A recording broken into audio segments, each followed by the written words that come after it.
Okay, welcome everybody.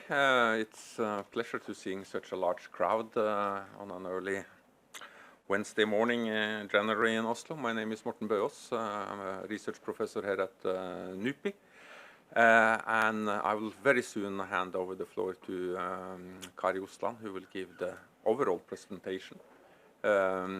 Before that will be followed by some smaller case studies from myself and Francesco, and then in the after our these three presentations, we will have some prepared comments from Professor Henrik Wiig from University of Copenhagen. And this is a presentation of a report entitled Islamic Insurgents in the MENA region, Global Threat or Regional Menace. And I would like to start by thanking the Ministry of Defense for their generous support for the work that we have been doing. We are very happy with that, and we also feel very privileged that this is the second time we have received support from the Ministry of Defense for the work that we are trying to do in Mali and the Sahel. So we're very thankful for that, because even if the case of Mali, Sahel, and the crisis of Sahel has gained a lot more traction internationally, it still is an area of research that is not necessarily so easy to get funding for, which is quite a surprise to me due to the fact that the crisis of the Sahel it's a huge crisis, first and foremost for the people who live in the Sahel, but it's also a crisis that could have wide implications also for Europe. So I'm slightly surprised that in spite of all the talk about this region and the problems of Sahel and the issues concerning anything from fragile states to refugees, insurgencies, Islamic insurgencies, all of these things, it's not necessarily a field of research that is easily funded. So we're very thankful for the Ministry of Defense for this, and we really appreciate it. And it has enabled us, I think, to do some important work. Both in the reports that we have written for the ministry, but also in the articles that we have produced on the backbone of this. This report is very, very close to finish now. I wish I could have had it in my hand and just handed it out, but it's in its sort of final stage of editing. I had hoped to finish it over the weekend. Unfortunately, I was not able to do that, but it's coming out very soon, and then it will, after we have handed over to the ministry, it will also be later become available on the NUPI webpage, so please be a little patient. The reason why we are still doing this presentation today is that due to the fact to another meeting that we are having here, we had both Francesco Strassari from the University of Pisa, sort of over a NUPI satellite in Italy, in the southern cone. He was here anyway, so we wanted to use that opportunity so that also he could be part of this presentation, and it was also nice to use the opportunity since we had Henrik Wiig here. So, as you will see when we start in the presentation, where Kari Osland will give sort of the wider picture of what we have been doing, where we are trying to sort of say something about what is the real threat level that this wide range of insurgency actually represent. Are they mainly sort of a threat locally, nationally, and regionally, or do some of these groups also have a global reach? What I think you will get from this is that yes, almost all of these groups have some sort of global, local connections, but most of this is discursively. Not all of them, but most of it is.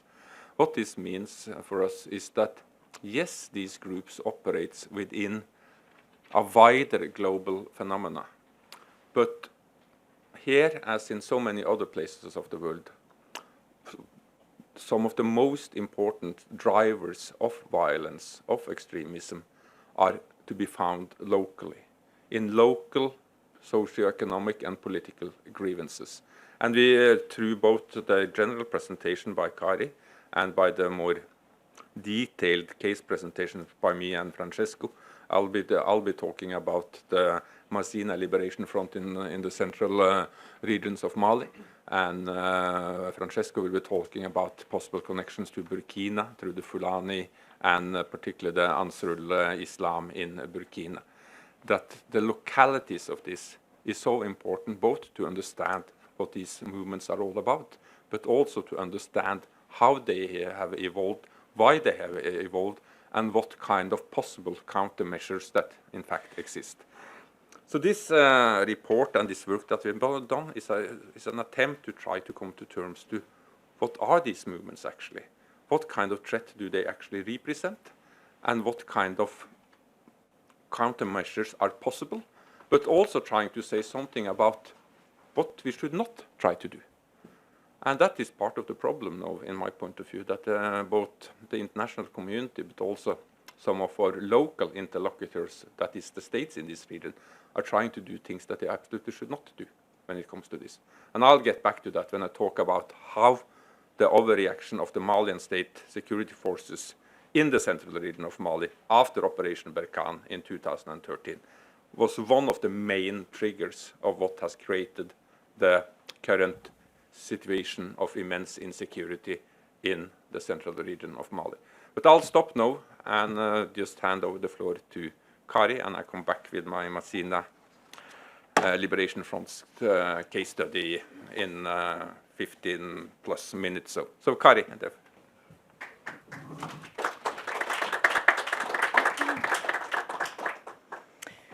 Thank you very much, Morten. Good morning, everybody. It's a pleasure to be here.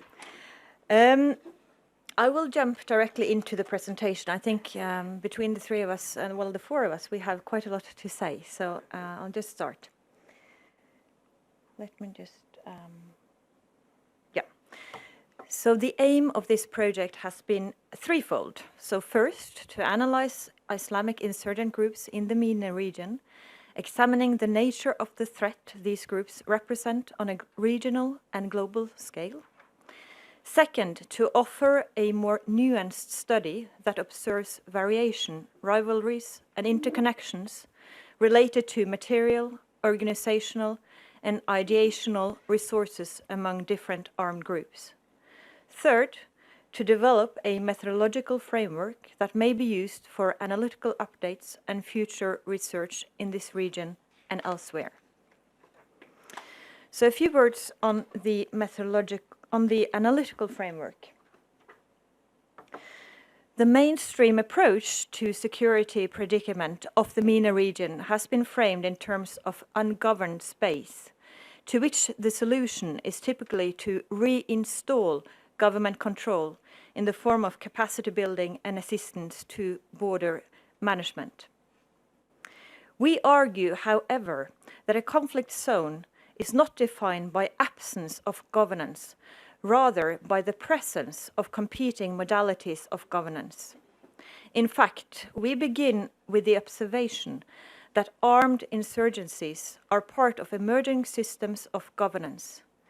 Insurgencies do not exist in isolation from the political, social, and economic dimensions of those systems. Selection of cases. We have included a broad catalogue of armed groups, 16 in total, selecting on both most diverse and most similar profiles to allow considerable variation while controlling for potential explanatory factors. Examples from the different parts of the broader MENA region include, from the Middle East, Tahrir al-Sham, Syria, IS-Daesh, Iraq, North Africa, Al-Shabaab and Boko Haram, and from the Sahel, the Masina Liberation Front, Ansarul Islam, and Al-Qaeda in the Islamic Maghreb.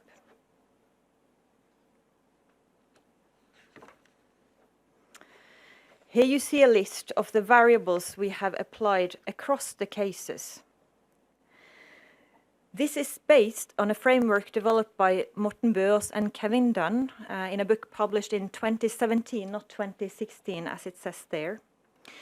But in order to make it a bit more tangible, I will present a short operationalization of the variables.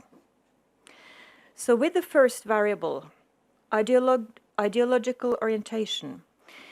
We refer to the extent to which extent the groups in question appropriate the global discourse of Islamic Jihad or primarily remain rooted in local conflict dynamics and cleavages.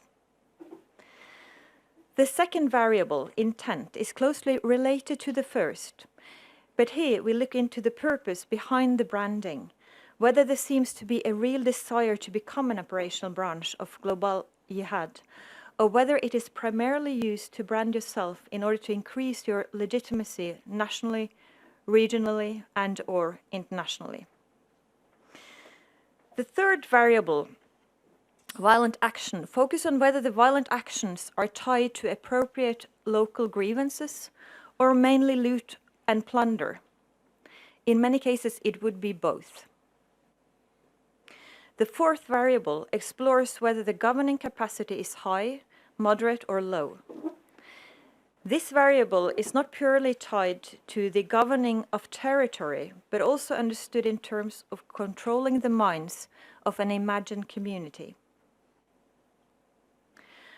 With the fifth variable, the focus is on whether the group primarily is stationary or roaming.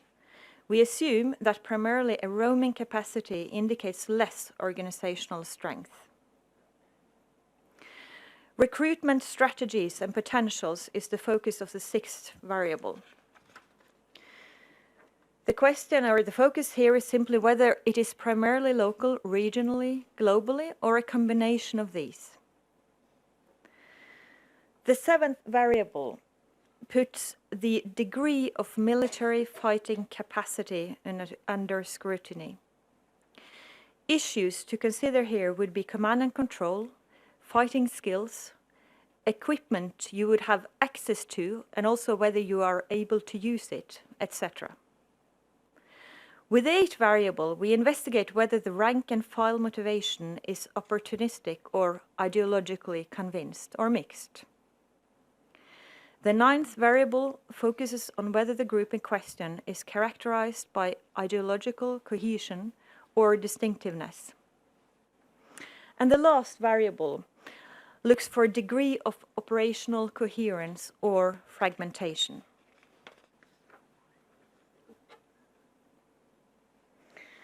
So I'll present a few of the methodological considerations. We have used open sources only, secondary data, different databases, news reports, and we have also conducted interviews. A significant challenge in this field is the ever-changing kaleidoscopic nature of armed groups engaged in terrorism and asymmetric forms of warfare. It has been difficult to assess the validity of sources, because once you start digging into the material, it turns out that the same sources repeatedly refers to each other in a loop. So it doesn't become, of course, more true because you read it again and again. But you realize very early on that, yeah, they refer to each other within, well, those who study a particular group. So a final consideration to mention here is that while one aim has been to make the picture more nuanced, by doing this exercise, we in many ways contribute to the opposite. We are very much aware of that because we freeze the picture at a given time, and we of course simplify a very complex reality. So let me then turn to some of our main findings. We observe various forms of hybrid security governance by different non-state actors that are heavily armed and that the population has no other alternative than to accept. We observe discrete patterns of mobilization among youths that undergo radicalization, jihadist indoctrination, recruitment and training, and move across borders to join fighting factions across the region as foreign fighters under the banners of self-styled emirates and caliphates.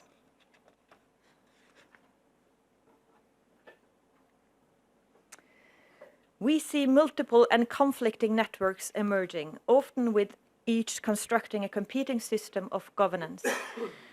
These networks are characterized by their flexibility and adaptability, where actors compete for the role of the nodal point in between various networks of attempted informal governance that collaborates but also competes and at times are in violent conflict with each other over the issue of control.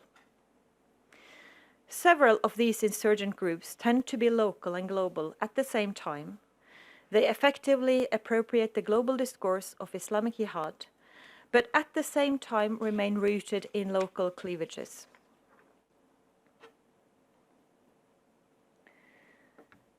Some insurgencies appropriate the global discourse of Islamic Jihad for rhetorical branding purposes in order to establish an image of global importance, while others aim to become operational units in a larger global armed struggle.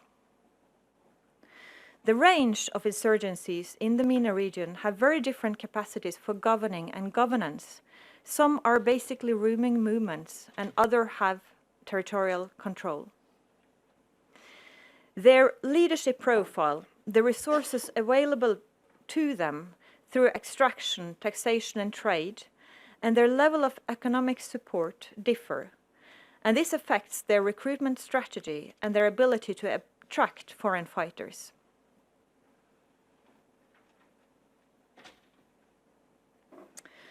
So to conclude on this, those groups that score high on global ideological orientation over local, that use branding not only as a discursive device, that are good at appropriating local grievances, that have a certain governing capacity that makes them more stationary than simply roaming, that have recruitment strategies that realistically includes foreign fighters, that have an ideologically motivated rank and file, that have ideological cohesion and operational coherence, are more likely to pose global threats than those that do not score high on these variables.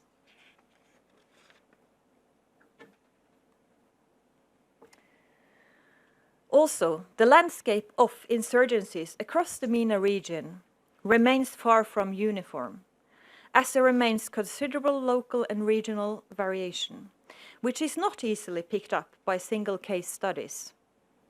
Nonetheless, variation tends to be reduced in those contexts that are exposed to higher levels of violence. So as for the consequences of Norway and Europe,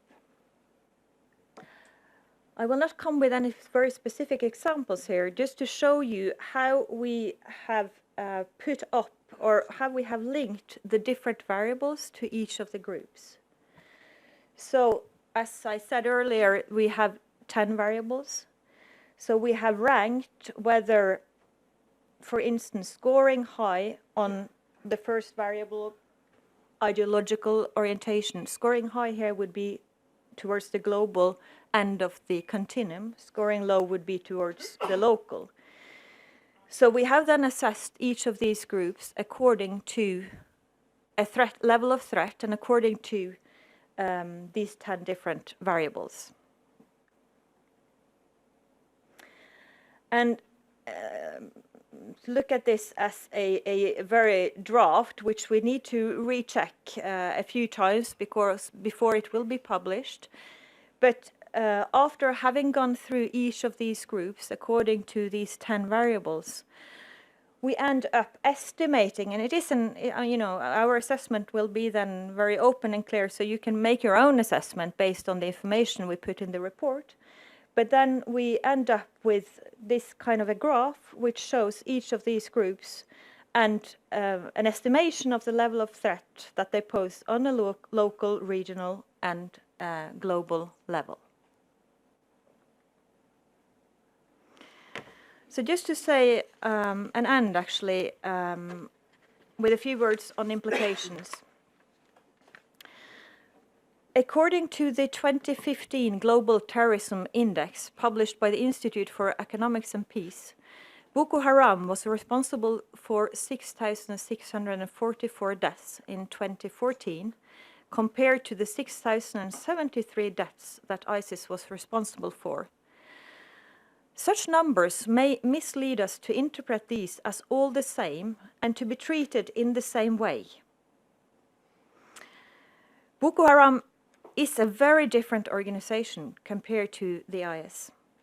While there are both historical and current links to Islamic fundamentalism, its origins and continued recruitment potential appear to be rooted in local grievances over poor governance and sharp inequality in Nigerian society.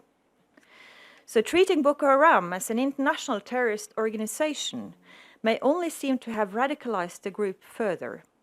Hence, in order to counter their growth, more will probably be achieved if the Nigerian government is encouraged to decrease the economic gap, improve the living standards, provide better education and healthcare services, in particular in the north, include prominent, locally respected northern Muslims in the cabinet, in addition to engage a broader range of Muslim voices in the north, invite Boko Haram to a dialogue, investigate interreligious violence, hold perpetrators accountable, promote reconciliation for past conflicts, combat corruption, and I could continue.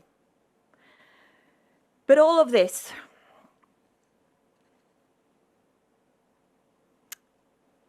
I could continue. But so all of these suggestions would probably be better than having a pure militaristic anti-terror approach. So in my presentation, I focused quite a lot on the differences between these groups, the nuances. We have also looked quite a bit on similarities between these groups, but I will leave the floor now to Morten. And if we have time in the Q&A, we can come back to some of the similarities. Thank you very much.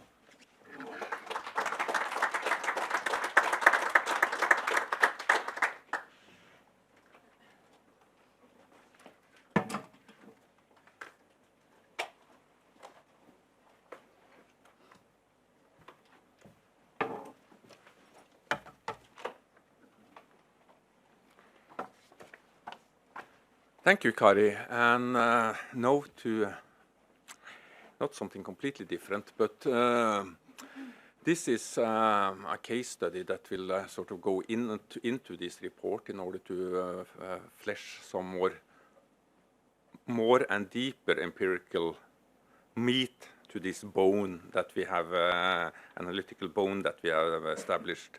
And my presentation draws on work that I've been doing during the autumn together with my colleague Natasha Rupsinge, who's sitting there. Natasha, would you just want to acknowledge the fact that this is not something I've done on my own. In fact, it's a joint work, and it's something that me and Natasha will continue in our work in Mali and following the continuous evolution of this group and of this persona, Hamadou Koufa. And in many ways, I think that one way of looking at this group, and particularly some of these smaller groups, Hamadou Koufa and the Front Libération Massina may seem quite insignificant, but we would argue that it's not, because it's insignificant for many reasons, which I will show you. It's significant due to the fact that it operates not in the northern part of Mali, where most of these Islamic insurgencies originated, but it's in the central part of Mali, where everybody meets, where all the important ethnic groups in Mali, in fact, meet. It's also important because it has a Fulani base, and the Fulani is one of the largest groups of the Sahel and West Africa. That is not to say that all Fulani has become members of the sympathizers, or is joining the Front Libération Massina. That is far from the case. But there is a certain self-fulfilling prophecy in parts of the ethnic/racial profiling that is currently going on that may push even more young Fulani herdsmen into this group, because they are sort of stigmatized and targeted by security forces as potential terrorists. And this is, from what we know from a lot of other warscapes as well, this is very easily a self-fulfilling prophecy. It's also interesting to follow the evolution of this group because it talks so much to several of the variables that Kari presented. And it's also interesting because one way of seeing these groups is to look at them as they are insurgents. Some would call them terrorists. I don't use the word terrorists because I don't think it gives any analytical mileage at all. I tend to see these people as insurgents. So they are insurgents, but they are also entrepreneurs in many ways. Social entrepreneurs, religious entrepreneurs, political entrepreneurs, but they're also violent entrepreneurs. They use violence, but they are more than violent actors. And that is also something that we much more need to come to terms with, is the totality of the actions of these type of groups. This means that in this case, I mean, the central region of Mali, let's see if I can. We are here, particularly in the area of Mopti, Docenta, in this area. So, I mean, whereas when this started in 2012, it started up here. There is still also fighting going on in this area, but right now, I mean, one of the really hot spots is this area. What this means in effect is that the conflict has moved much closer to Bamako than it were in 2012, 2013.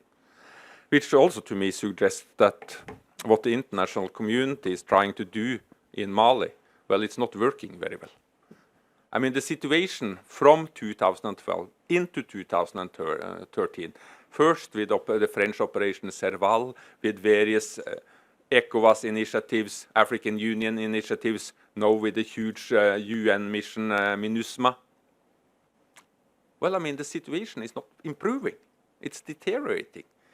And still, I mean, there is a stubbornness in the international community that clings to traditional mainstream approaches to this, while the whole situation is deteriorating. I believe that what we need now is some serious rethinking of what we are actually doing. Just asking for more guns, more military personnel is not going to solve this. We need a new approach to this. And hopefully the work that we are doing can in some small ways contribute to this. If you look at the escalating insecurity in central Mali, it's an increase in intercommunal conflicts and violence. It's a proliferation of self-defense groups, many of them also supported by the Malian army and by the Malian government. This is creating something of a small local arms race in this region. There is violent extremist jihadist groups like the Front Libération Mazina, or the Katiba Mazina, as is also another name for it. But there is also a number of other militias now emerging. There's a Bambara militia, there's a Dogon militia, and so on and so forth. All the groups are trying to arm themselves now in the central Mali, and particularly in the Delta area. Banditry is increasing. And all of this is caused, in my point of view, by the absence and further retreat of the state, plus the neglect of central Mali by international stakeholders. This is what opened this region to local violent non-state actors to become increasingly integrated in local communities. While conflicts in this region are not new, these conflicts are now being instrumentalized by armed Islamic groups to mobilize local communities. This is what is happening here. And one of the groups at the forefront of this is Hamadoun Koufa and the Mazina Liberation Front, or the Front Libération Mazina. Who is Koufa? Well, he's an interesting figure. And I mean, I think we can learn a lot from trying to study closely some of these men at the forefront of this. And here we can use the word men because, I mean, they are almost exclusively men, at least those in the leadership roles. in these kind of Islamic insurgencies. That doesn't mean that the role of women is not important there, both as part of conflict dynamics and later possibly as part of peaceful dynamics. That remains to be seen. But who is Kufa? He's a well-known and respected Islamic Fulani preacher from a town of Niafunke near Mopti. And he has been active in these parts of Mali for decades. He's not somebody who's come from outside. He's not alien to this region. This is his region. He's an autochthone to this region. And he has been actively preaching here for decades. People know him. He's well respected as an Islamic scholar, as somebody who knows what he's saying. And he's quite a firebrand preacher. In the somewhere during the late 90s, 2000s, I mean, he established some ties with Iyad Ag-Ghali, who later came to lead a Tuareg Islamic insurgency, Ansar ed-Din. And lately, I mean, they have joined forces in a group called the Group for Support of Islam and Muslims, which is yet another attempt by the Islamic insurgents to build a larger superstructure over their various groups. This has been sort of a process of wax and waning ever since the 90s in this. Right now, they've been able to establish a new superstructure. I'm not certain that this superstructure will last for very long. And even if it lasts for some time, it's not going to be very effective because they are trying to put together things that really doesn't go very well together. All of these groups need to be very carefully trying to balance between the global discourses and the local grievances that they're also part of. And sort of this joining of the Fulani and the Tuareg, well, I mean, it's difficult because they are on opposite sides in some of these land rights conflicts that are so important for people here. But still, it is taking place. What is important to recognize is that Kufa and the Katiba Mazina, it promotes a much more local agenda. They're claiming that it's seeking to restore the Dina, the theocratic Fulani pastoralist empire that lasted from 1818 to 1862, which was established through a jihad led by Sekou Amadou. But this is sort of the historical connections, and they are making use of this historical connection. It's useful in their targeting of Fulani communities, but it's probably less useful when it tries to mobilize and target other communities. But that said, I mean, Kufa's group is also something of a hybrid because it resembles both what I would call a big man network, but it's also, to other extent, quite a classical guerrilla insurgency. Seemingly, may very well be that Kufa has read some of the work of Mao Zedong in this regard. To some extent, Kufa, as the big man, is in control of a group which people know as the Katiba Mazina or Kufa's men. And through these groups, he is providing the directives to centralized networks of relatively autonomous Katibas who affiliate themselves with the Kufa's brand. So I mean, they operate in some sort of a network model where I mean, there is a core group that is closer to Kufa who then sort of gives directives to more autonomous Katibas who collaborates.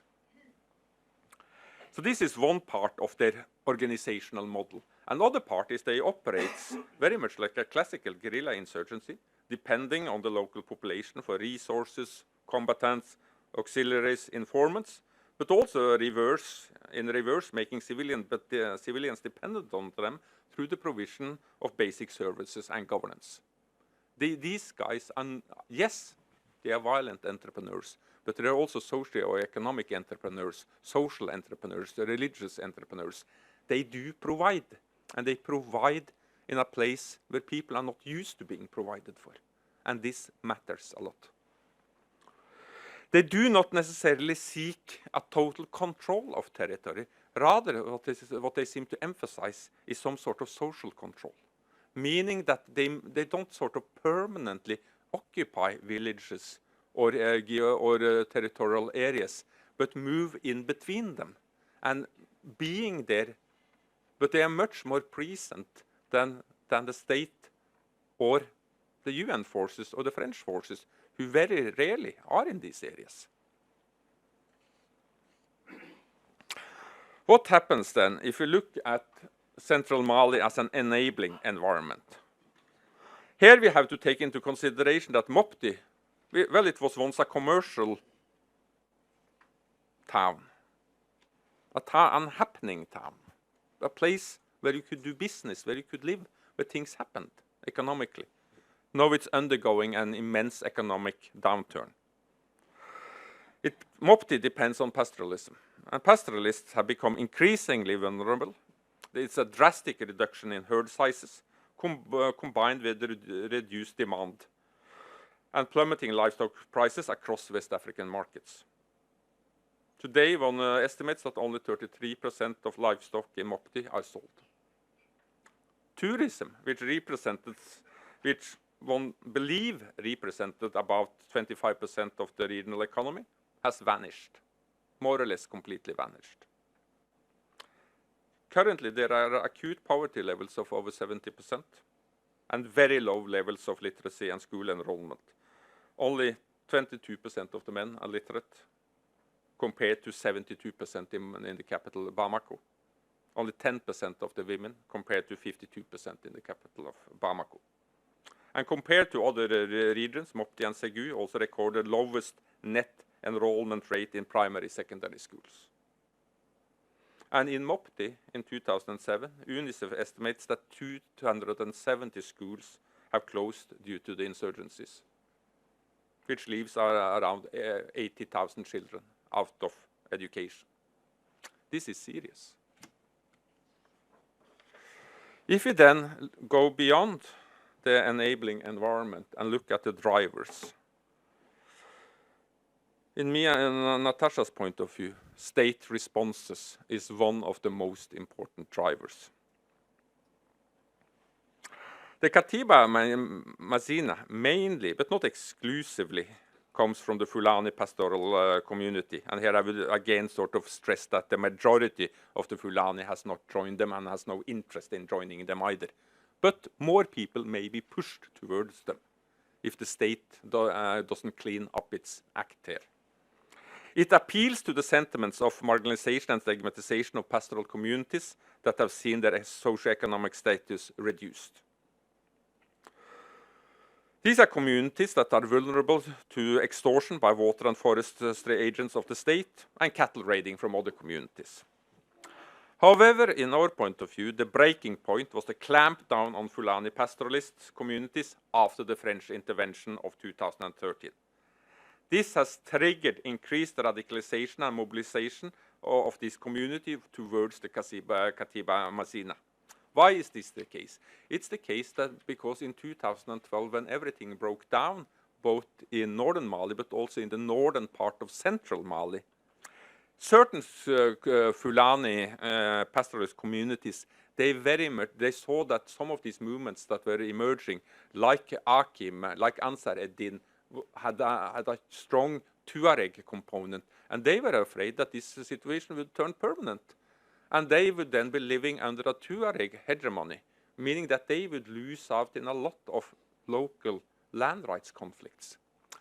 So in order to protect themselves, they turned to another emerging Islamic insurgency in this area, Mujao, the movement for oneness and jihad in West Africa, simply for protection, in order to have somebody who could speak their cause, who could fight for them.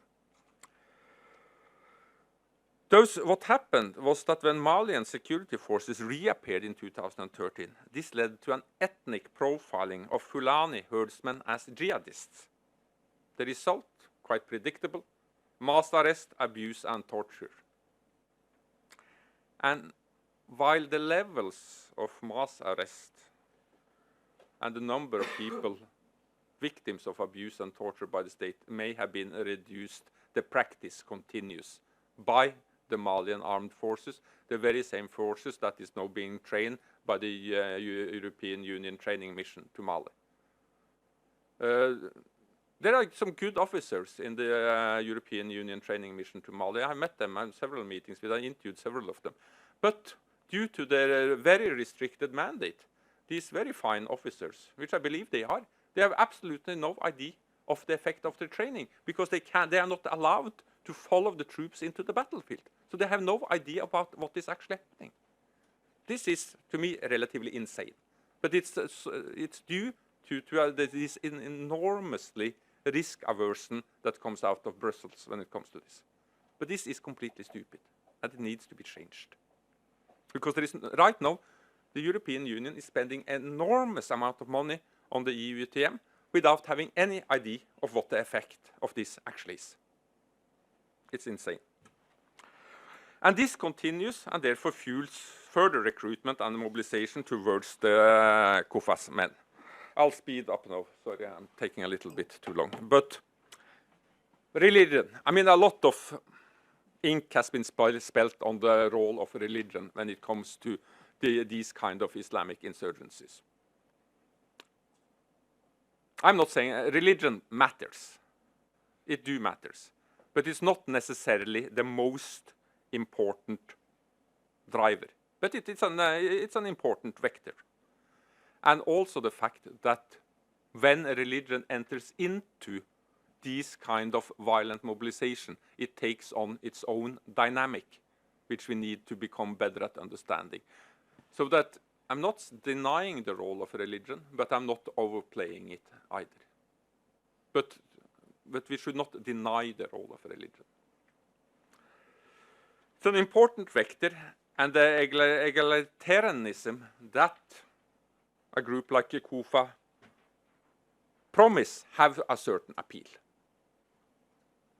The slaves of God argument do matters in societies that are extremely hierarchically stratified, and it particularly is attractive for people at the bottom of various social ladders, because this slaves of God argument promises a certain egalitarian vision of society, in many ways an alternative modernity. I do not see these groups as, they talk about tradition and a return to tradition, but I think it's better to see them as providers of an alternative platform of modernity rather than a simple return to tradition. It's not what they are interested in.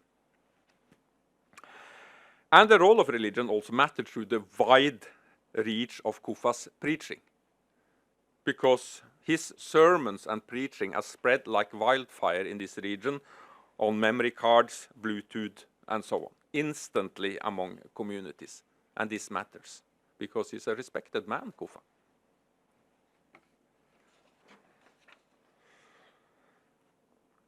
Like these other groups, KOFA's men is also good at appropriating local conflict. This is an area of exacerbated land rights conflict. And the Katiba Masina has done something here, which for some people is quite popular. For instance, their management of the dry season pastures. Several informants say that these guys, they manage transhumance corridors quite well. And this is in contrast to the very corrupt practice of those that used to do this, who is asking for ever-increasing access fees, now up to $1,700 for access to these dry seasons pastures. And then these guys come in and manage them quite well and say that all land belongs to God. Who do you share for? The corrupt state that allows somebody to claim almost $1,700 for your access to this, or this group says that we'll manage it for the benefit of all, because this is the land of God. I mean, who do you share for? I mean, if I was living there, I would probably be sharing for these guys, if I was in that situation. This is what we need to come to terms with. That said, I mean, the instrumentalization of violent land rights conflicts that this group also represents is adding fire to an already poisonous soup of violence, and particularly intercommunal violence. And it leads to a deadly local arm race. Finally, these guys are offering alternative modalities of governance. In the areas that is mostly under their control, they have suspended the collection of taxes, something that the local people really are cheering for. This is highly popular because, I mean, people have been forced to pay taxes without ever seeing any return from them. So the suspension of taxes is seen as popular. The introduction of the zakat, where people are supposed to give to the poor in some places, may be slightly less popular because people also know that, well, I mean, they may redistribute some of this, but I mean, most of what people pay for the zakat is going straightly to pay for their fighters. So their popularity around that one is more questionable.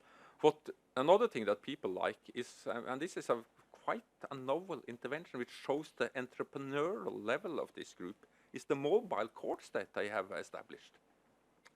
It's seen as swift, fair, and relatively hassle-free. As one informant said, it behaves like the state, but it's fair and more just.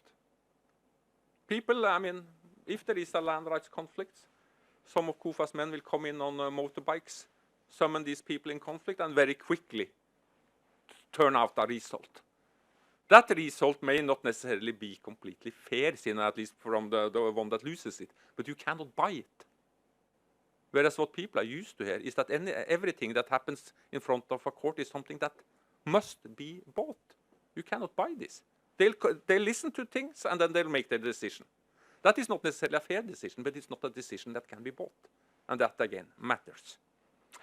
Its banning of other local tradition is seen as much more problematic by several of the local population. So, just some very few concluding comments. It uses a global local brand of jihad, also this group, but it's much more rooted in deep-seated socio-economic and political grievances. Its threat potential outside of central Mali is for the time being quite low. However, the Fulani connection to Burkina Faso and beyond could be exacerbated in the future if effective and legitimate measures are not taken. And I also would like to add that if the international community is to achieve anything in this part of the world, we need to understand that this is a game of being relevant to local people. And right now in central Mali, KOFA and his men is much more relevant to people's daily livelihood struggles than we and the EU and the United Nations is. We are not winning this struggle of being relevant here. In fact, we are on the losing side of it. And this is what we need to recognize. And pouring more military men into this is not going to solve it. We need a serious recalibration of what we currently are doing. Thank you.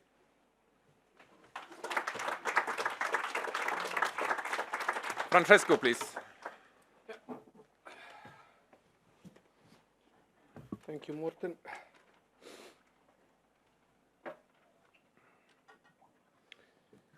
Well, I wish to thank NUPI and all of you for inviting me here. It's always a pleasure to be back to Oslo. I am part of NUPI's Italian Katiba. That what we do down there is to provide a connection with the research infrastructures and attempts to delve into the intricacies of jihadism in North Africa and in the Sahel region.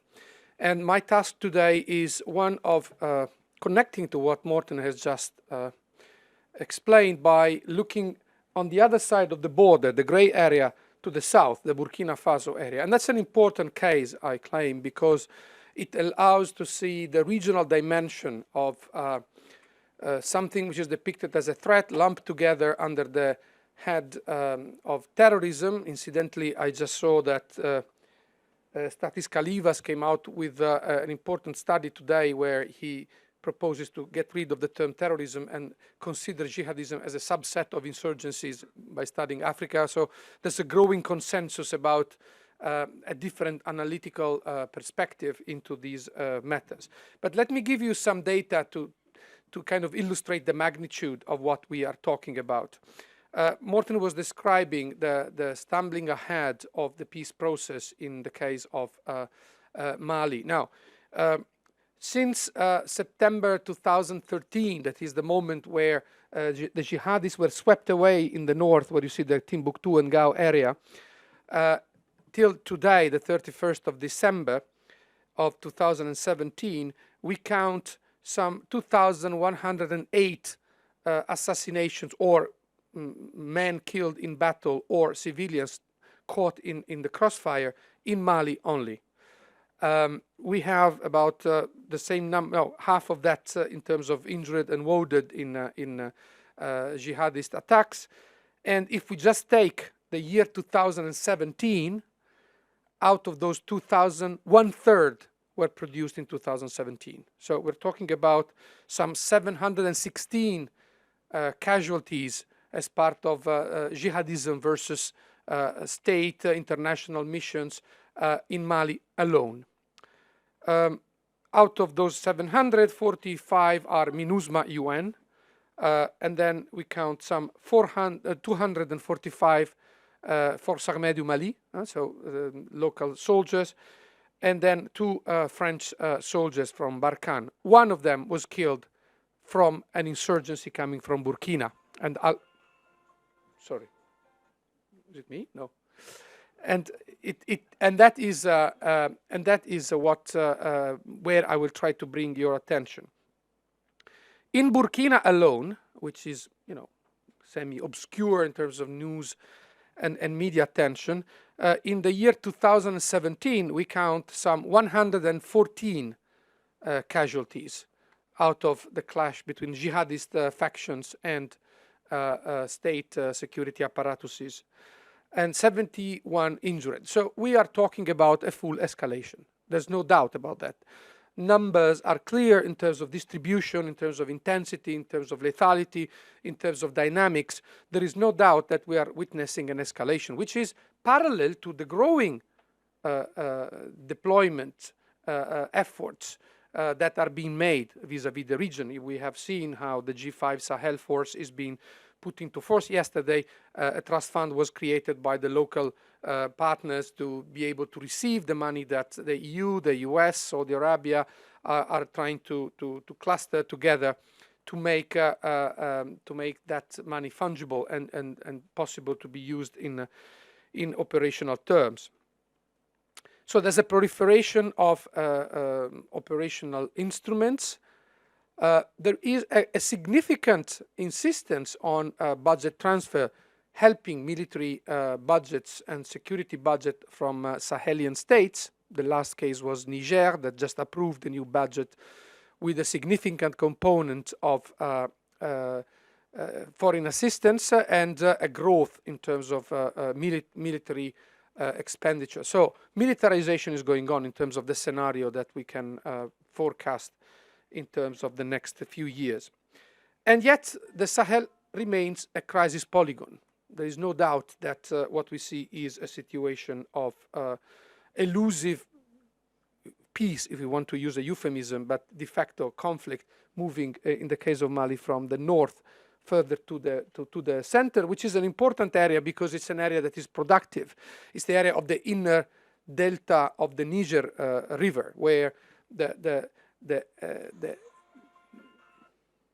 is not me, where the ebbs and the flowing of the tide of the Niger make agriculture possible, and where the traditional historical contention between pastoralists on the one hand, that is to say sheep and goats, and on the other hand crop, meaning agricultural activities, with also a third element, which is fishing, have been contending increasingly scarce resources.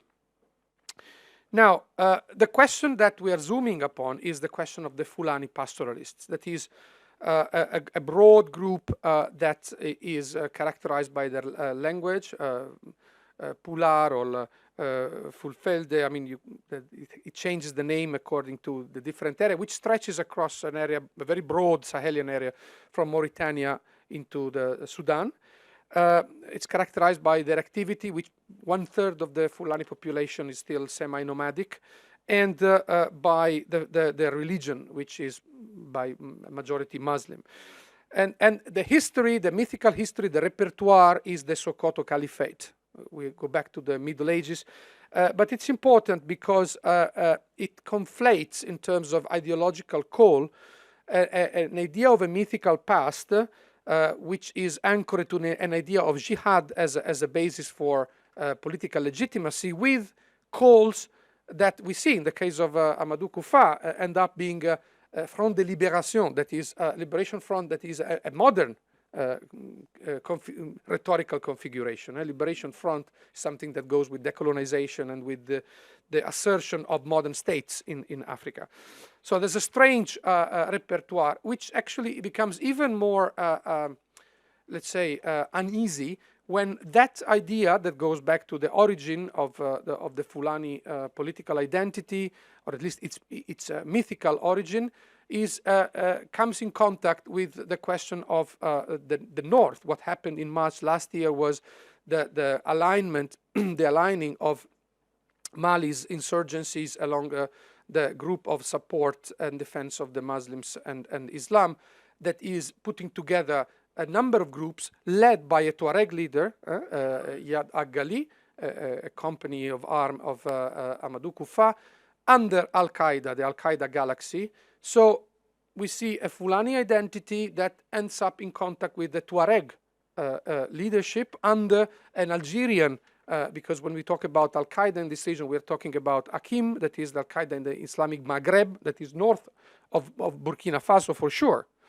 So we see how even the imagination that is part of the ideational resources that are deployed by these jihadist constellations are to some extent contradictory, and yet in the name of jihadism, Islam, and the Salafi variant of that, they find some element of coherence or of consistency. How do they find that? I think that is the important part, because it's a history of violence, of course. It's a history where precarious equilibria that were held between locally between water and land, between on the one hand climatic instability, events that took place in Mali in 2012 with the northerner coming down, mostly Tuareg, but not only, also Arab jihadist. So crops and grazing, those precarious equilibria between local notables, which in the case of the Fulani are, for example, the Diko and other groups, and the local underdog, those that used to be historically their slaves, in a society which remains strongly segregated and hierarchical, that is the Rimaibe, the vast majority of Fulani-speaking local population. Well, that difference between those who own the sheep and those who actually just carry them around got shaken, got hit by the events in the last few years. Of course, there are traumas, the events of Mali. There's a question of water scarcity. We know the entire course of the Niger River. Not to speak about what happens in Lake Chad is of particular concern.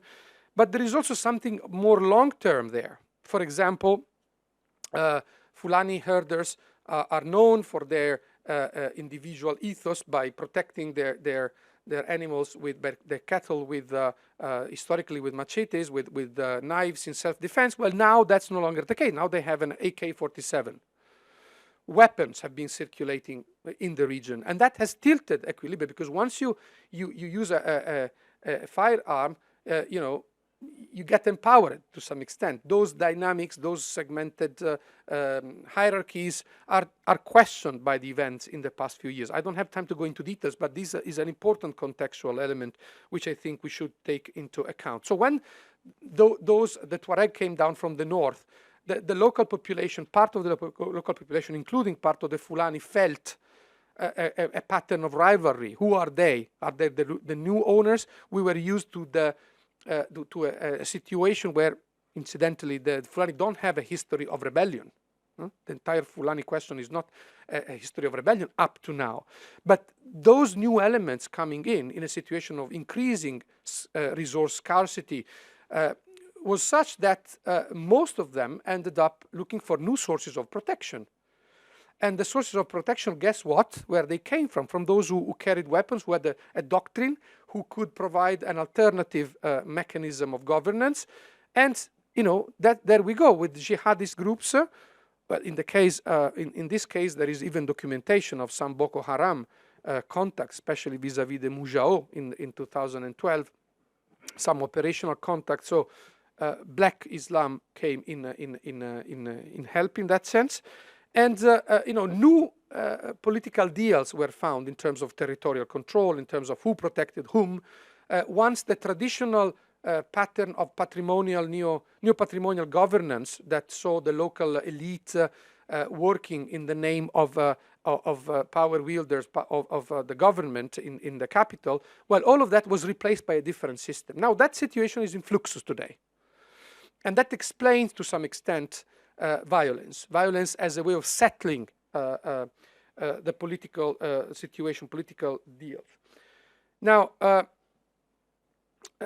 what is important here is that the jihadist organization, as Morten was pointing out, were quick in exploiting the situation, in riding the beast, and to some extent in exploiting local disputes and cleavages by co-opting demands for protection on the one hand, redistribution, and that's an important element, and also ending impunity.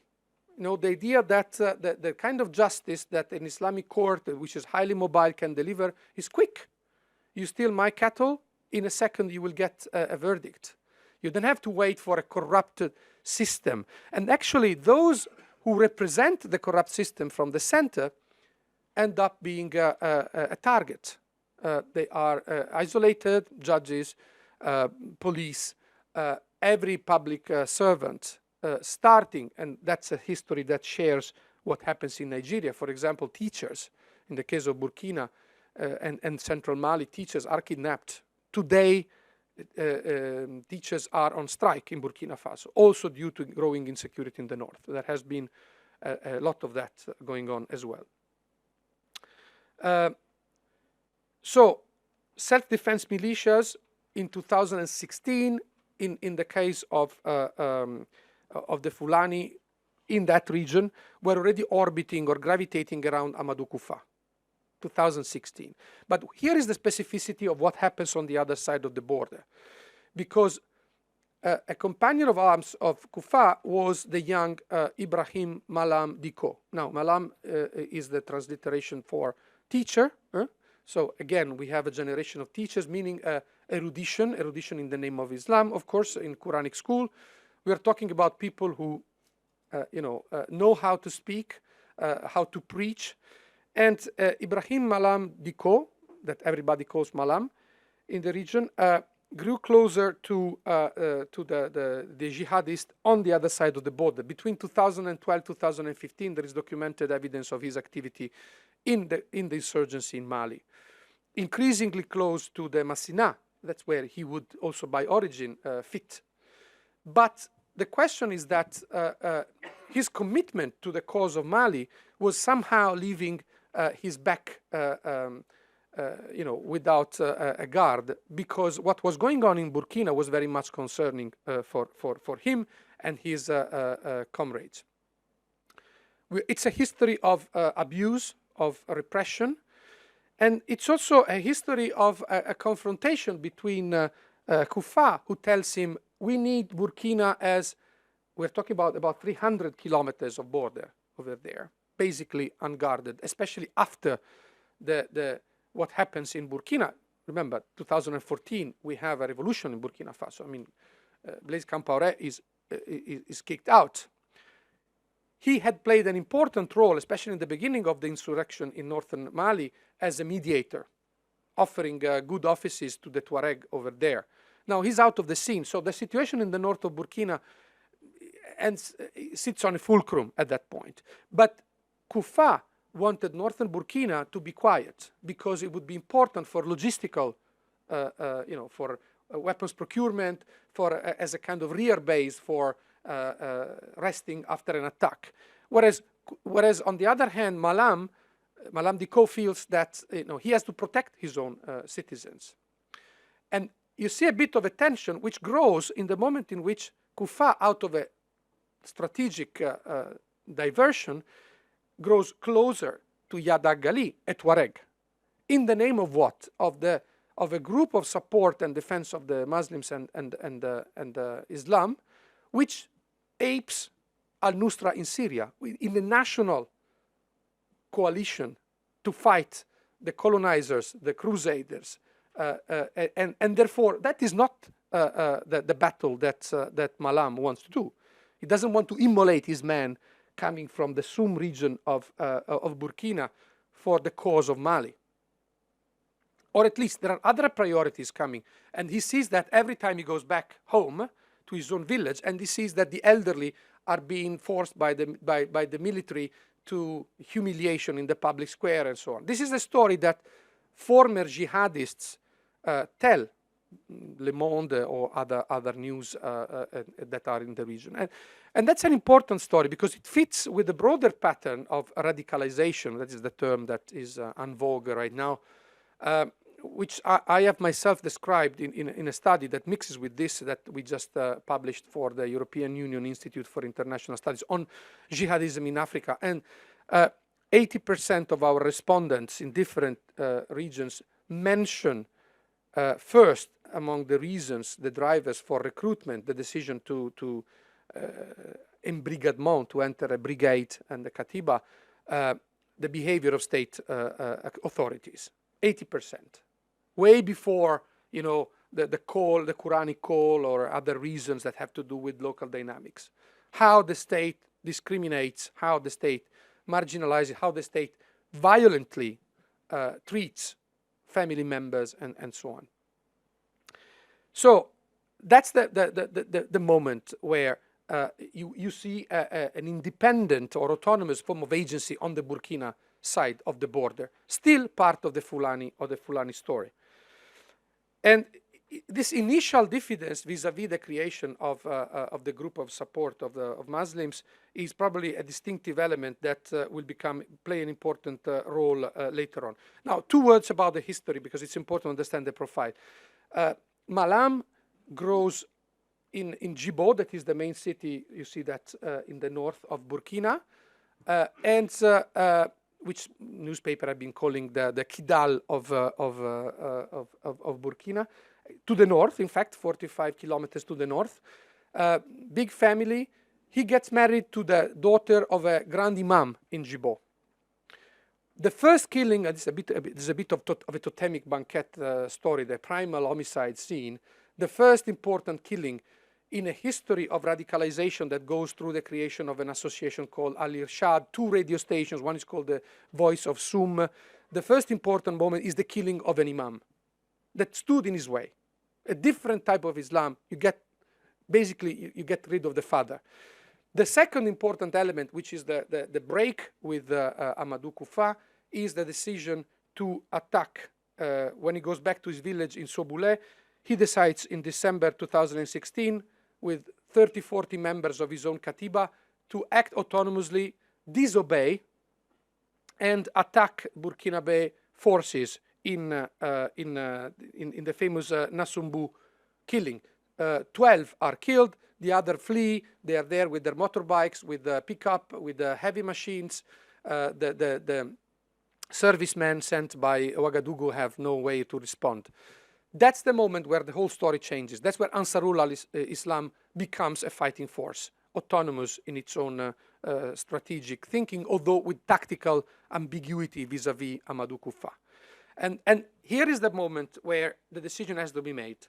Shall we stand with Koufa and therefore Al-Qaeda, or shall we try to get in touch with that element that stems from the Mujao people in Gao that are going with the Islamic State, and they fight further to the east? We're talking about Al-Sarawi.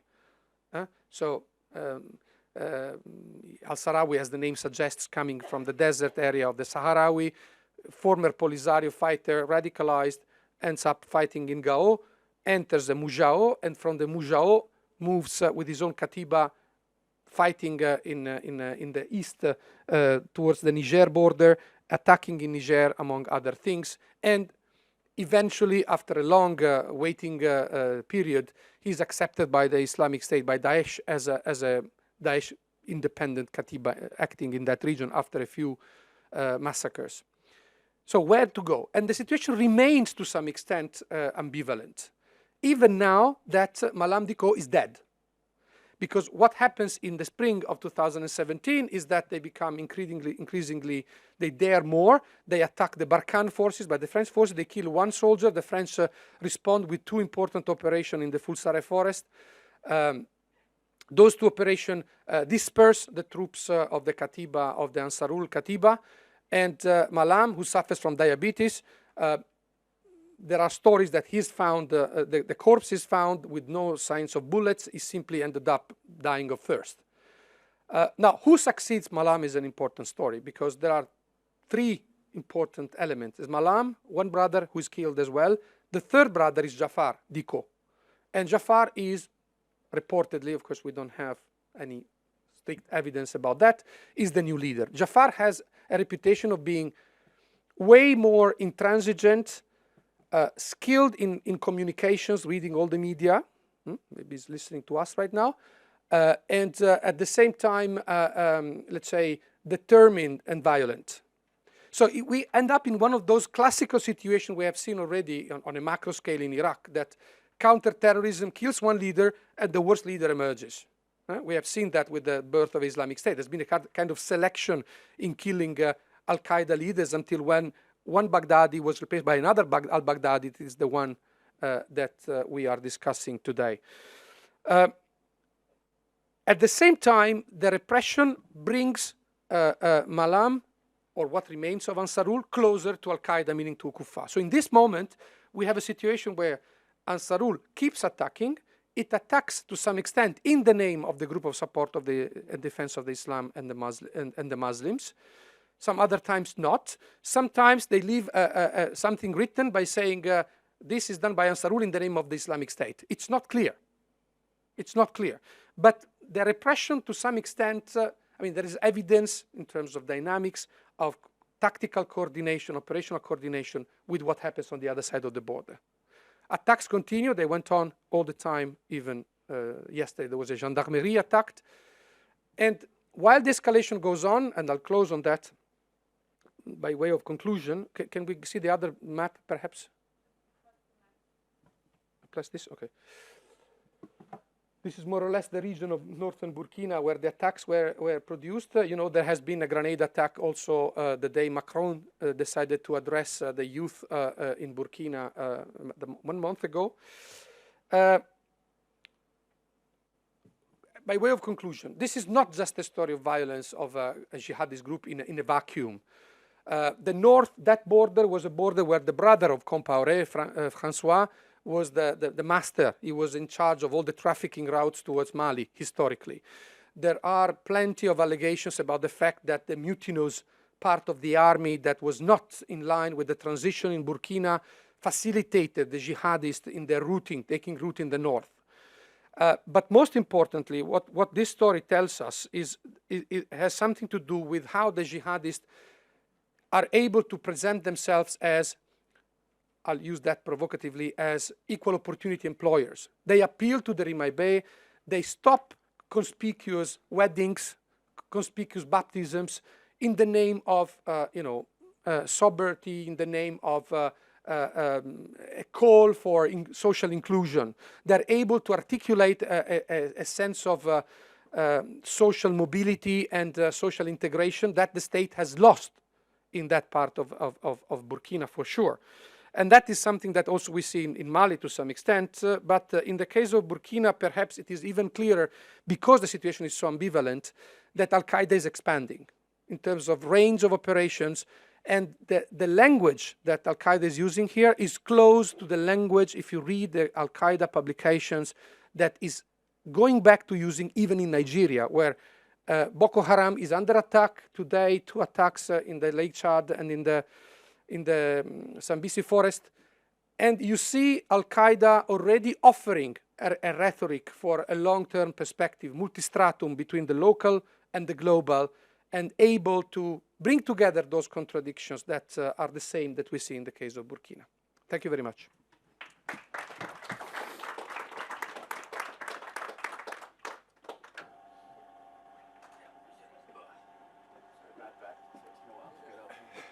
Yeah, let me just very quickly introduce Professor Henrik Wiig from the University of Copenhagen, old friend and colleague, and Henrik has done some fascinating work on youth and conflict in many parts of the world, including West Africa. So I look forward to his comments. Thank you for this, and thank you for these presentations. It's a fascinating study. Also, thank you for inviting me. I'm happy to be back in Oslo a bit. My own work on this is more towards the Upper Guinea coast and that part of West Africa. I work with a quite pragmatic perspective, and so my entry into this theoretically has actually and empirically has been to say, well what do these Islamist movements actually offer?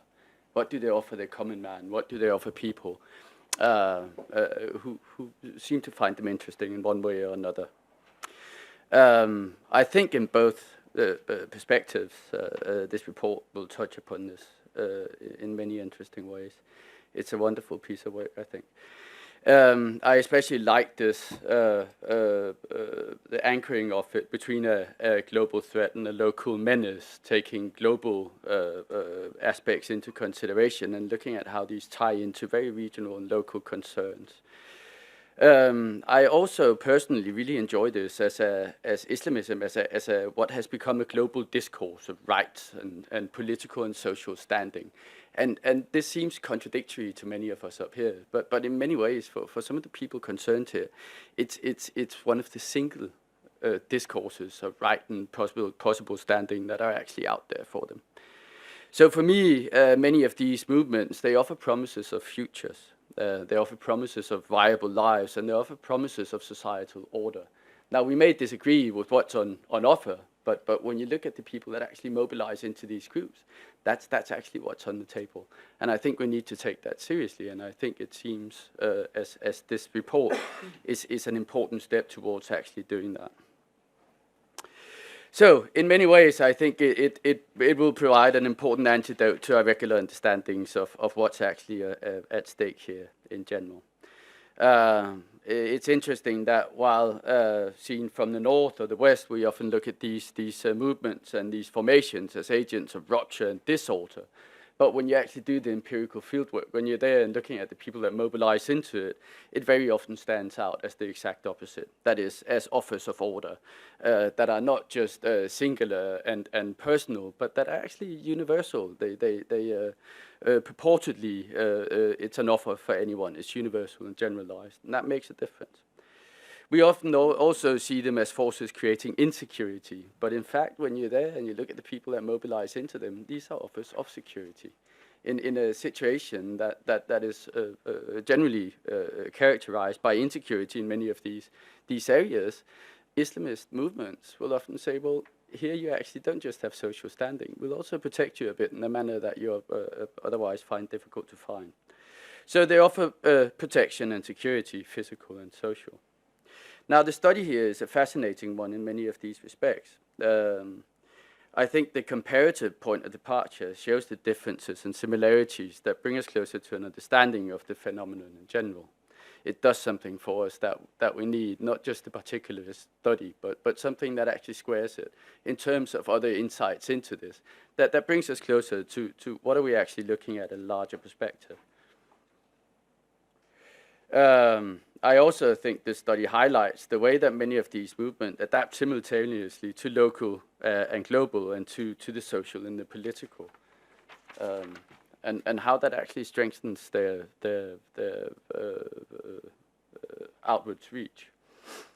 Equally, I'm a big fan of the mixed methodological approach here. It allows us to see the nuances you started off by saying that this simplifies, but it simplifies in a nuanced way in comparison to many of the other simplifications that we're actually looking at. The mixed methodology here brings us it brings us a country mile in understanding what's going on. So it makes us able to look at the variation, the rivalries, and the interconnectedness, as you say, between different movements and their anchorings, but also the similarities of these. Now, if we're to look a bit closer at what has actually been said as such, it's interesting, I think, that what we're looking at obviously are not archaic and less sort of sensual movements at all. We're looking at religious and political movements that are coherent and which resonate with grievances across scale. And this across scale is part of the force of them, I think, from the singular marginal agent to the global standing of this imagined Islamic community. You have movements that actually tie people into the world in a way that makes sense for them, in a way that gives them some sort of ontological anchoring and epistemological anchoring. What can I know about the world that I'm standing in or that I'm afloat in? Once again, this idea of it being local at the global at the same time is something that resonates with people's concern and with people's outviews that are increasingly local and global at the same time. I think the approach taken is also one that simultaneously looks at structural constraints, suffering, and room for maneuver. In Morten's work, this becomes quite clear in this idea of an entrepreneur who's obviously not a free-floating agent, but who's someone that's in a structural constraint, has a certain room for maneuver and can move towards certain aspects. Now, these entrepreneurs, Morten says, they are social entrepreneurs, they're political entrepreneurs, and they're violent entrepreneurs. What's interesting here is that they're locked in a social landscape where people are in positions of poverty and marginality, we may say, and where political Islam, once again, offers standing and mobility. Mobility being an interesting point here. If you have no possibilities of becoming a person in a viable way, if you have no possibilities of moving into life in a way that's actually worthy, then what's being given to you in these movements might just be worth actually taking or going for. I also think it's important that yes, they're not archaic, but the study also shows that in many ways they're modern. They might even actually be hyper-modern. These movements that we're looking at in this part of Africa sort of sit ever so nicely between post-colonialism and hyper-modernity. Yeah? The whole rhizomatic movement of them, the way that they roam simultaneously, they roam and they anchor, they roam and they anchor, is very close to some of the other global movements we're seeing nowadays. It's Zizek's important point in critique of Deleuze and Guattari, saying this is not an alternative movement, this is the dominant one. This is the dominant movement of the time we're in right now. The roaming is similar to how global finance moves. It's similar to how political entities move in other spaces outside their own.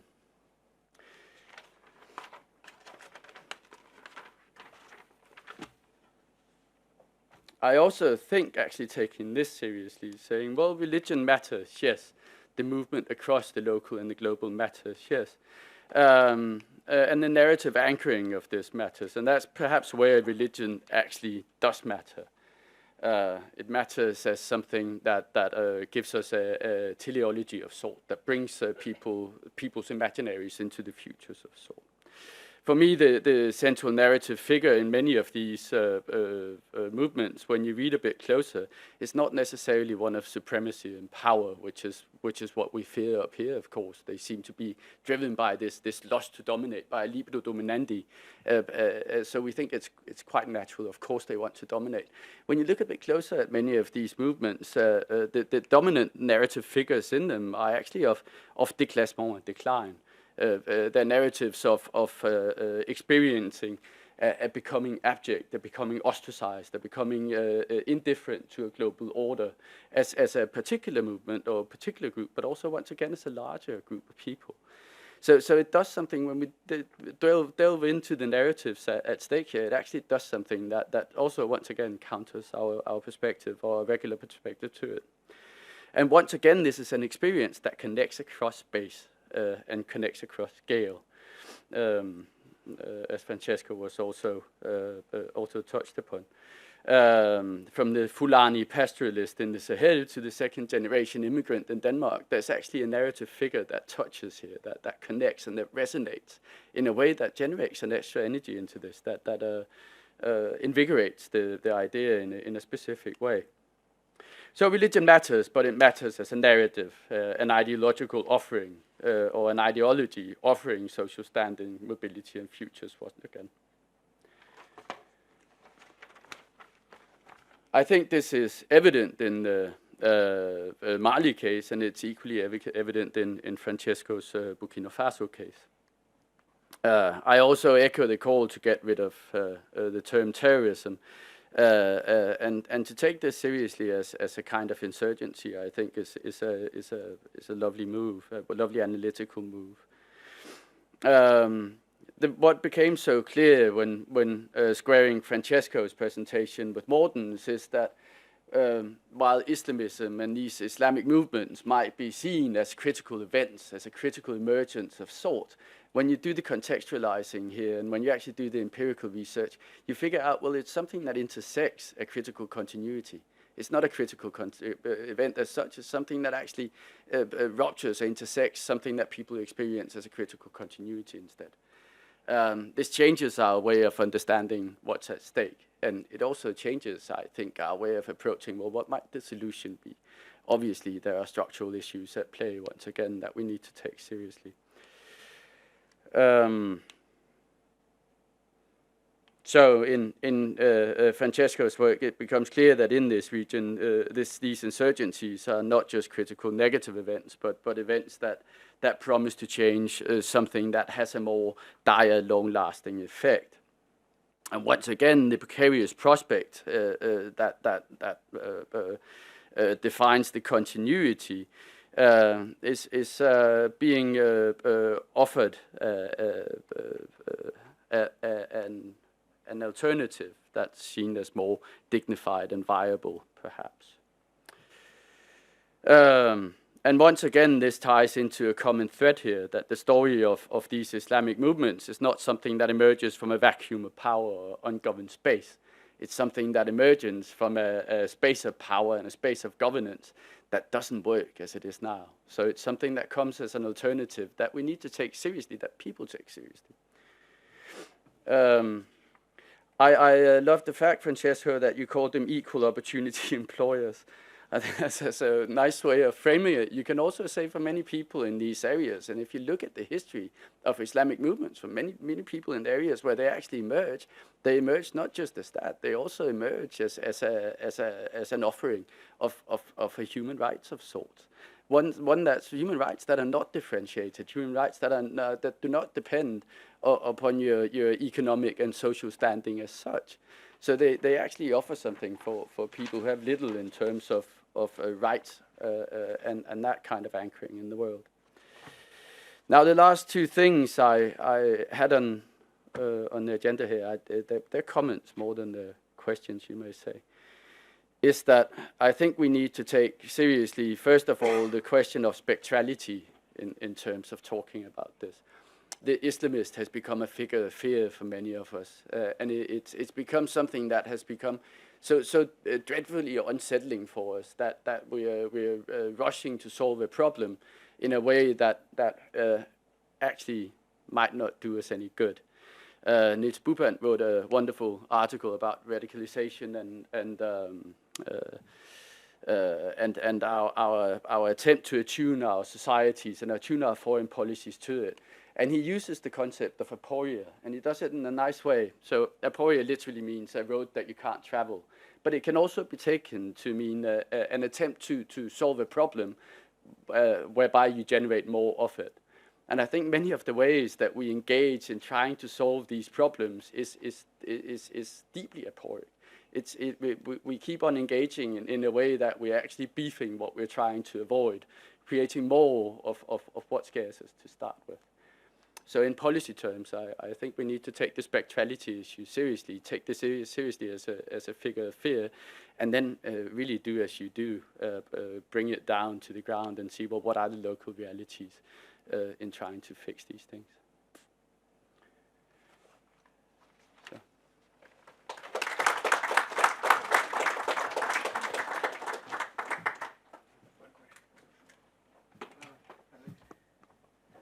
Thank you so much, Henrik. If I can then ask Morten, Francesco, and Henrik to sit up here, I will now switch to the role of the chair. We have very little time left, so therefore we will immediately open up the floor for questions and comments. If I could ask you to please state your name and institutional affiliation if you have one, and then we have a microphone that can be passed around. Please don't be shy. The Norwegian audience is normally a bit shy, so okay, we have one there.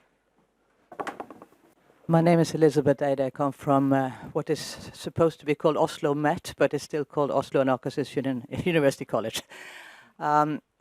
Thanks for wonderful and revealing contributions. I have two questions. My experiences stem mainly from Afghanistan and Pakistan, but what you tell me resonate quite a lot with my experience there. The first one is about economy. You touched upon that maybe a little bit less than there is to say. I was thinking of other movements that I've seen at close range where the economy issue, the way in which they finance their activities, you mentioned zakat, but there are other ways too. I mean, black marketing, running the whole black economy. I was wondering, how is that in your instances?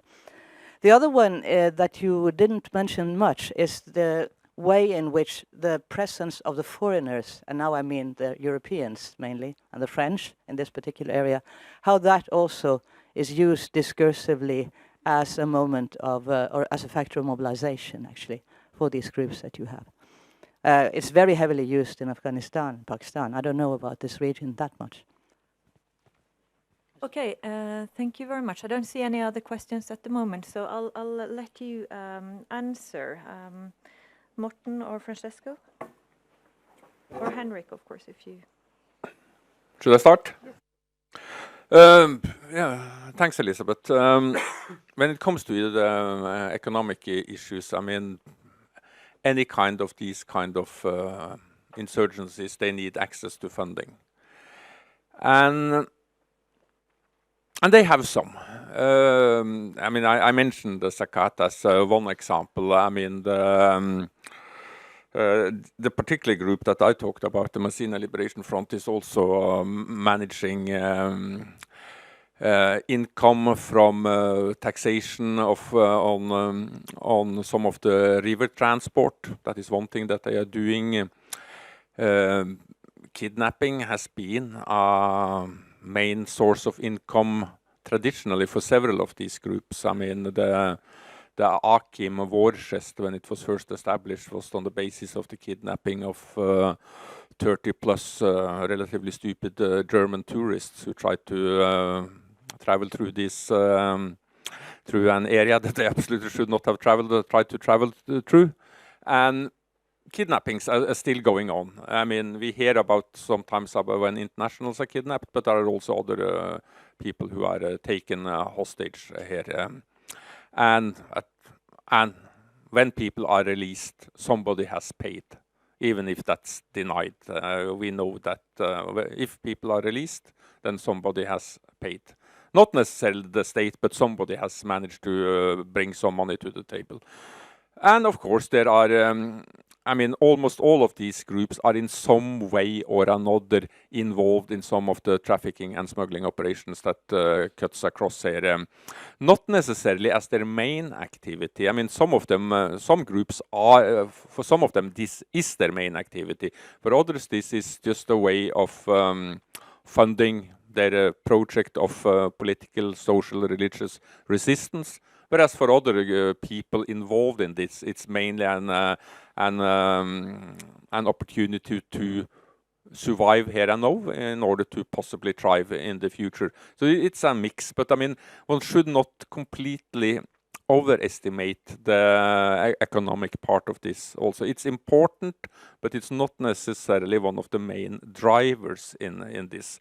But it matters, but it also should be said that after all, I mean, these are relatively cheap wars to fight.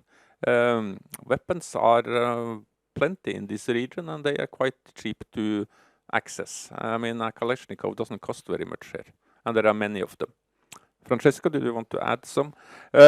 Just very quickly on this. I mean, yes, I mean, the foreigners, and particularly the French, is an important part of the rhetoric here, because it also fits very nicely with you know, a neo-colonial discourse of resistance against first colonialism and then what they see as neo-colonialism, and it's sort of, and it's a rhetoric that is used by many, and it's sort of, it touches upon both a fight against colonialism, neo-colonialism, but also this about sort of autochthony and origin, identity, these kind of things, and it's used in different ways.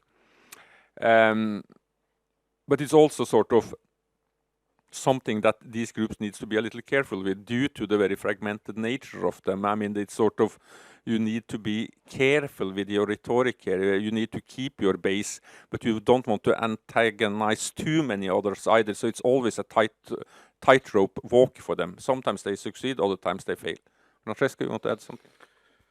Yeah, no, just the fact that many groups, I mean, there has been a major effort to document, for example, to provide evidence that would support the idea of narco-terrorism and all those spectral configurations. All the attempts that have been made, including infiltrating some organization by sending some fake smugglers that would try to place, have failed. There are people in the US waiting for under trial, and nobody knows what to bring as evidence. Those that were arrested were people who claim, I am Al-Qaeda, I can smuggle, and of course it was just used as a way to gain some market quotas.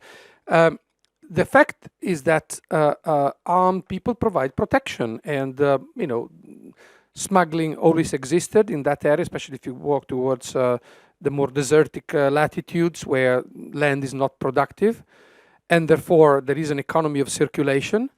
Technology and has changed. There are 4x4s. There's a GPS satellite, and you know, being able to provide armed protection to commodities whose value, whose markup is significant because they are prohibited, is something important.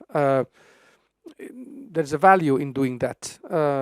You don't do that in a way that might jeopardize your political mission. So you don't expose yourself too much. You don't try to simply control territory just for that purpose. But you make deals with important businessmen, and often you find out that that is not an area where black and white are separated. You know, where on the one hand you see white hat, that is the government, that are the good guys, and black hat, that are the bad cowboys, that is the bad guy. But you find collusion, you find connivance, and it becomes difficult. I have in mind the case of Niger. Everybody's praising the government of Niger, and for legitimate reasons. But if you look at how money moves inside Niger's electoral campaign, look at the scandal with Areva, you know, that is the big giant of uranium extraction in northern Niger, whose offices have been searched by the French police because there was uranium sold under price and then passed to Cyprus and then on to wherever, Russian involvement. And eventually some journalists were trying to prove that their money had gone into electoral campaign for the presidency, but then all those journalists were arrested. And at the end, all of that is deleted and condoned because we need to have an interlocutor on the other side, which brings to the question of what is the role of international, you know, to the extent to which international are seen as colluded with incumbent governments, which are considered as a form of repression. I mean, that kind of rhetoric is easy. And what is worrisome, I think, is not so much that the jihadists use the term of crusaders. What is worrisome is when you talk to middle-class, learned individual, and they say, oh, some bloodbath of foreigners wouldn't be a bad idea at this point, would be an important turning point, because enough is enough. That's the dangerous moment, you know, where you see that you fail to communicate, you fail to explain the reason why you deal with the local politics the way you do. And I guess this is that's the dangerous spot. Thank you. Hedrick, did you want to have a comment? Okay, Cedric, I saw your hand, but did you? There are no other questions and comments, so if you... Very much. Well, if there's time. Yes, definitely. Thank you very much for sharing your research. I'm Cedric de Kooning. I'm a colleague here at NUPI. I found it very, very interesting. Just two comments. One is that you are warning us against an over-securitized approach to dealing with jihadist groups, but I felt that you then presented to us a very securitized analysis, focusing on the security aspects, the criminal aspects, and so on.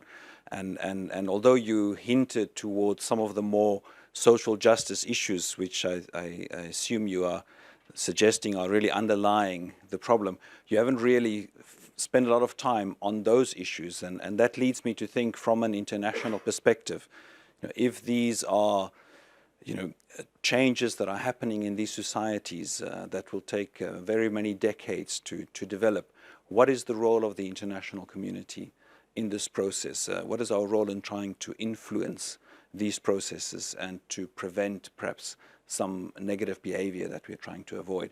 So if you could reflect on that, that would perhaps be useful for me. Thank you very much.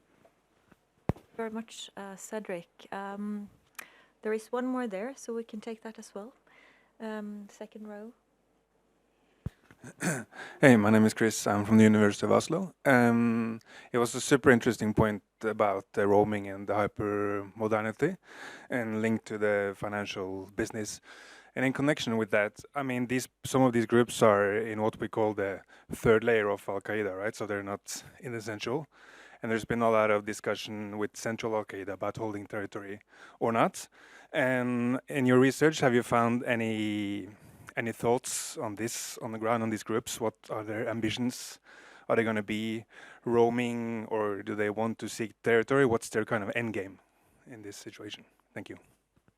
Thank you very much. Who would like to start? I have the mic, so I'll start. Okay. It's always good to control the mic. Starting with the last question, what's their ambition? What's their end game? That's not always very clear to see. I mean, but from what we see from these groups is that if you look at their practice, what they are articulating in practice as a strategy of warfare is very much classical asymmetrical warfare. They know that they cannot defeat the current sort of alliance, or whatever you would like to call it, that stands against them, which is the combination of MINUSMA, the French Operation Barkhane, and that supports the Malian army, and therefore also indirectly the European Union. I mean, in direct combat, they cannot take these forces out, and they know that very well. What they probably hope to achieve is that they can make it so unpleasant for the UN and the EU and the other internationals to be in Mali that we eventually will give up. And then they believe they will win, because they don't need to win on the battlefield. They only need to be able to outlast the international coalition with one day. And then their reading probably is that these states are so weak, the Malian state and these other states, they are so fragile, weak, or whatever we would like to call them, that they may collapse. And then the ideas becomes very, very blurred, because all these groups have different visions of what kind of futures they would like to see. I mean, you have some of these groups try to articulate the idea of some sort of Sahelian borderless Ummah, a new imaginary political constellation without any borders, but based on some sort of egalitarian vision of how this should be, but it's very unclear. Whereas others, like the Masina Liberation Front, which is in one way, whether it like it or not, has become tied to this idea about the Dina. These things do not necessarily go very well together, because how can you have a borderless Ummah if you have the re-establishment of the Dina? This doesn't go together. And then you have Akim, who also floats some of these ideas about a borderless Ummah in the Sahel, but everybody knows that Akim, the old Akim leadership, there is one price that is higher than anything for them, and that is a return to Algeria, to restart the civil war of the 90s in Algeria. That's their highest goal. So, I mean, yes, they have some idea about strategy and about what a possible end game could be. That is basically the internationals leaving. But apart from that, then it becomes immensely blurred what they would like to achieve. And that is also why we have seen this waxing and waning of these superstructures that they establish. Akim tried to be the superstructure, then it started fragmented.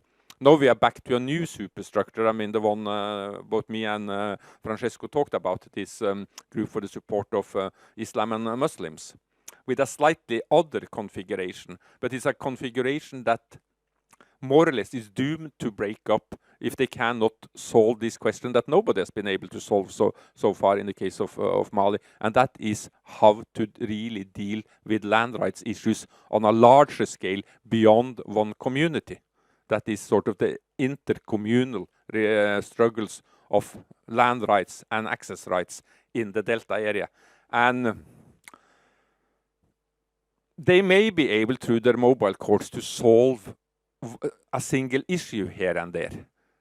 But how long-lasting these solutions that these mobile courts comes up with, that's a completely different other questions.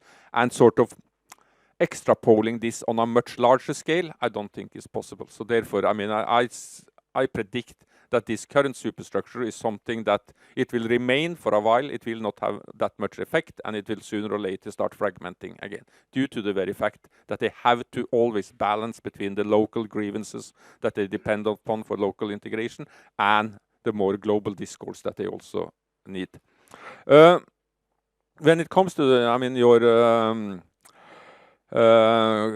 about Cedric, about that we have a very securitized approach. I mean, maybe not, but I mean, what we are trying to do is put up a challenge to the international community about a rethinking, and a rethinking that we think is seriously needed. And then, of course, you can throw that challenge back to us and say that, well, what should this rethinking be? Well, I mean, first you need to start by a real concentration of all international efforts on a couple of core objectives. The problem right now with the international community, particularly in Mali, is that they're trying to do everything. It's trying to do way too much that it's not possible to do. You need to start concentrating on a certain few core elements of statecraft. And you also need to pool your resources into geographically targeted areas. And my suggestion has been for the last 2 years in all conversations I've had with the international community concerning Mali, is that just concentrate everything on the central region of Mali. Then we may be able to achieve something. Because, I mean, what is it that people... I mean, if you look at what makes the Masina Liberation Front popular, it's popular when it acts like a state. It's not that people in Mali don't want to see the state. What they are reacting against is a dysfunctional, corrupted state. Which means that, I mean, the problems of Mali and the Sahel, it starts and stops with the state. And we need to find ways of making this state better. One suggestion would be to, these mobile courts is an innovative aspect. Why can't the international community do this? Is that completely unthinkable? It seems to be, but this is we need to be. If the international community want to regain its relevance here, it needs to be much more innovative, and it needs to be innovative in a way that it becomes relevant for people's daily livelihood struggles. And and right now we are not. We are too risk averse. We are too afraid of being in these areas. My prediction is that we need to, if we want to regain relevance in these areas, we also must be prepared to take much higher casualties in the short run in order to achieve something in the long run. The question is if both politicians and the population that sends troops to these areas really have the stomach for this.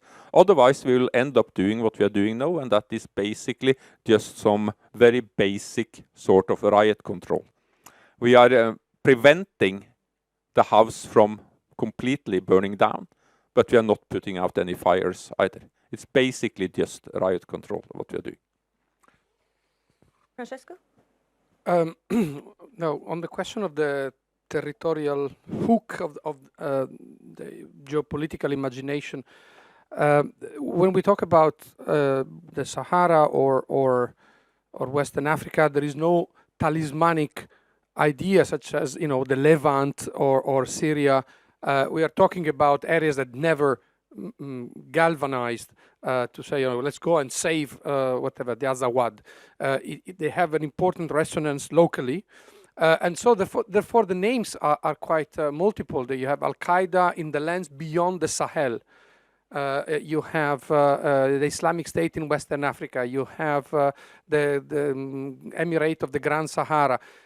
They vary and they change. Which shows that the end game is not that clear. There is certainly an idea of transcending the states because those borders are unjust. They impose taxes that shouldn't be there. And that's important also for forging an alliance with long-term, long-distance traders.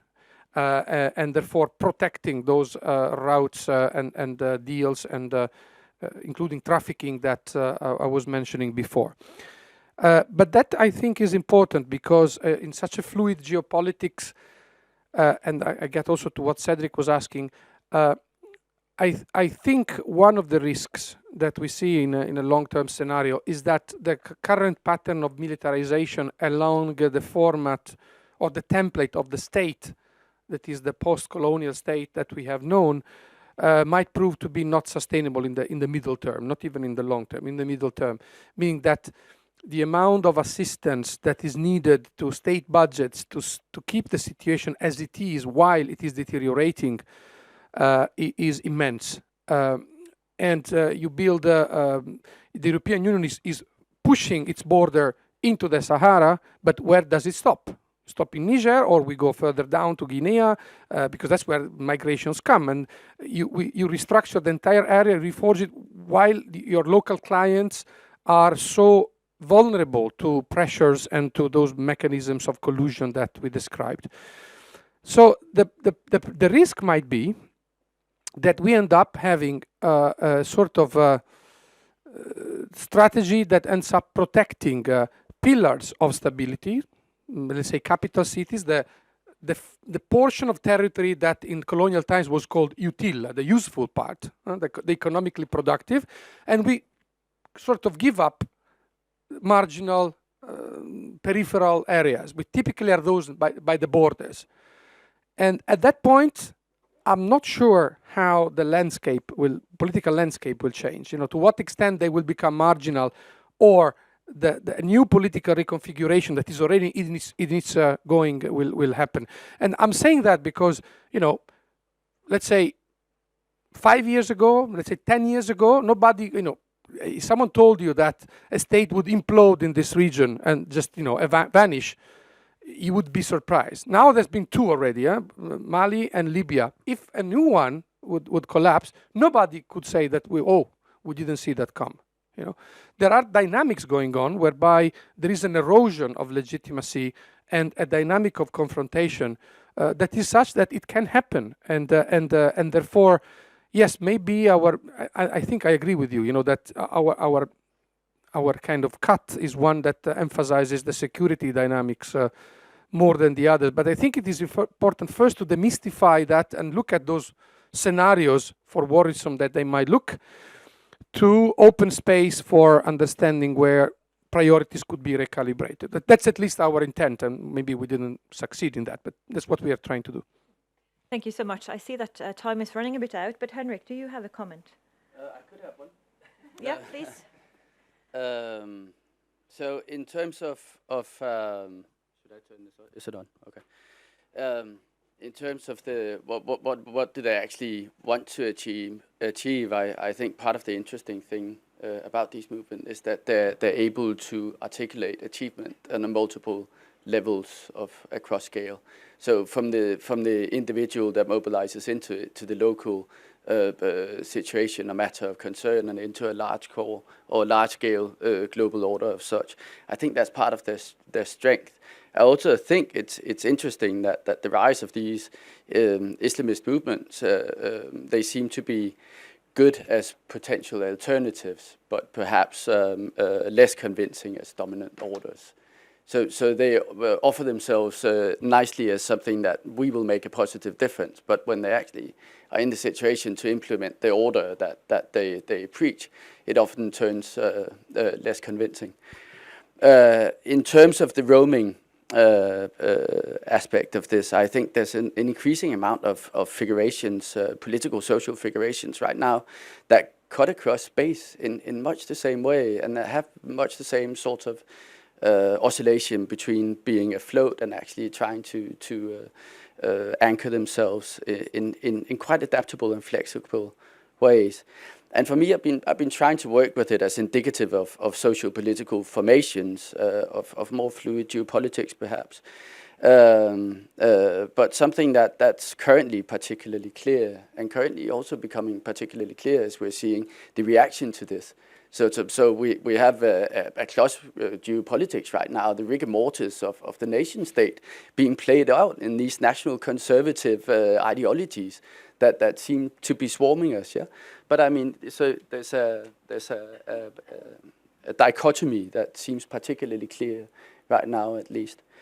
How this is going to what the further and the future consequences of this are, I'm not sure. But I think they're interesting as political modalities that are tied to the affordances of the global. And I think we should maybe look at them as such, because it's an interesting figure, interesting analytical figure as well.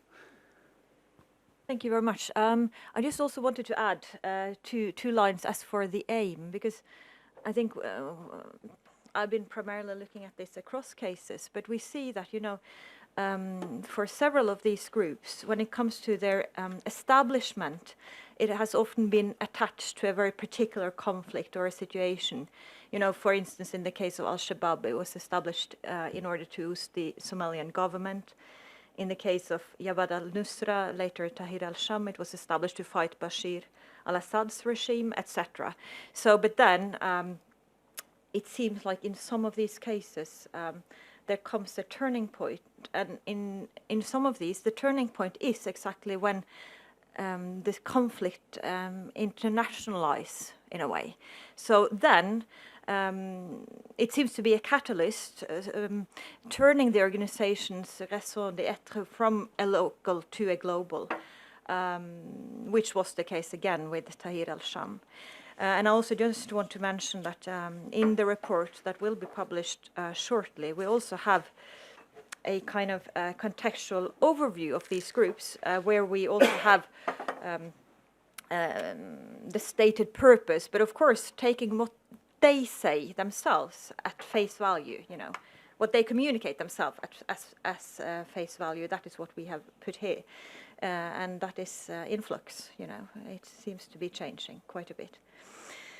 So anyhow, thank you so much, my colleagues, Francesco, Morten, project leader of this, and Henrik, being the discussant at a very short notice without reading the whole report. Thank you so much, and also thank you to all of you coming here today. I wish you a good day.